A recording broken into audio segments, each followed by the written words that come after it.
Missouri may be the first state to ever execute a transgender woman in the United States, unless the state's governor grants clemency, according to reports.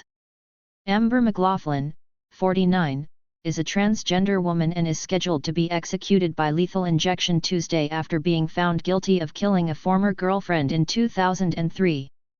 Amber McLaughlin was found guilty of first-degree murder for killing her girlfriend in 2003. McLaughlin was tried as Scott McLaughlin and did not transition until after the conviction. Amber McLaughlin was found guilty of first-degree murder for killing her girlfriend in 2003. McLaughlin was tried as Scott McLaughlin and did not transition until after the conviction. Jeremy S.Y/Federal Public Defender Office via AP, file. McLaughlin was tried as Scott McLaughlin and did not transition until after being sentenced to prison.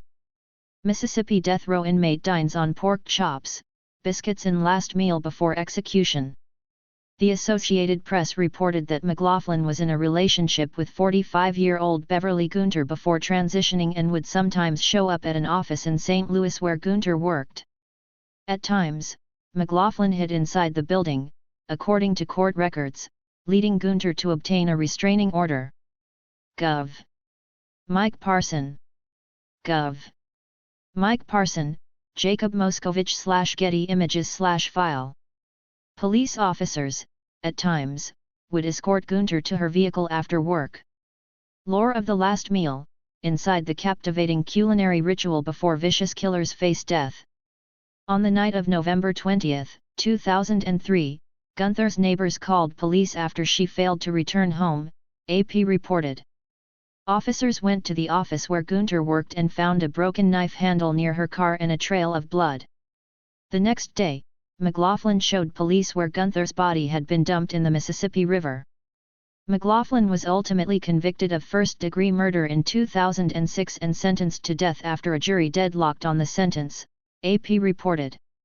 In 2016, a court ordered a new sentencing hearing, but in 2021, the Federal Appeals Court panel reinstated the death penalty. Missouri Gov. Mike Parson is reviewing the request for clemency, which a spokesperson for the governor told AP is still underway. Missouri Gov. Mike Parson is reviewing the request for clemency, which a spokesperson for the governor told AP is still underway. Jacob Moskovich/Getty Images/file. With no appeals pending, McLaughlin's attorney, Larry Comp, told AP that clemency is being sought. Alabama's failed lethal injection execution is unprecedented, third since 2018.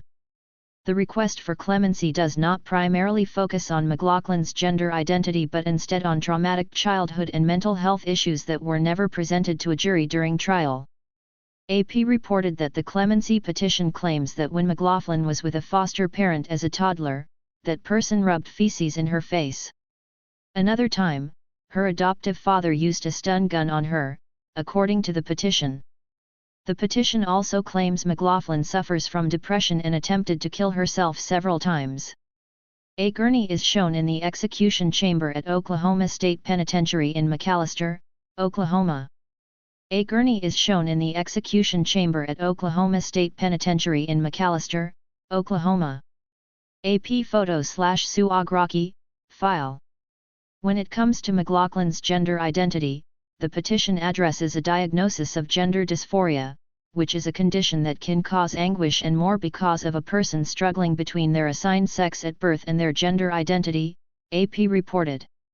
Execution of Alabama man who killed preacher's wife halted for bizarre reason. We think Amber has demonstrated incredible courage because I can tell you there's a lot of hate when it comes to that issue, Comp told AP on Monday. But he added it is not the focus of the clemency request. Missouri Gov. Mike Parson is reviewing the request for clemency, which a spokesperson for the governor told AP is still underway. The Death Penalty Information Center, according to AP, said there is no known case of a transgender inmate being executed in the U.S.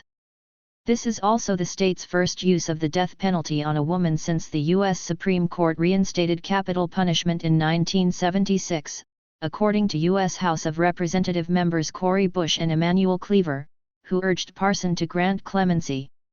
Before 1976, the only woman ever executed in the state was Bonnie Beheady, AP said.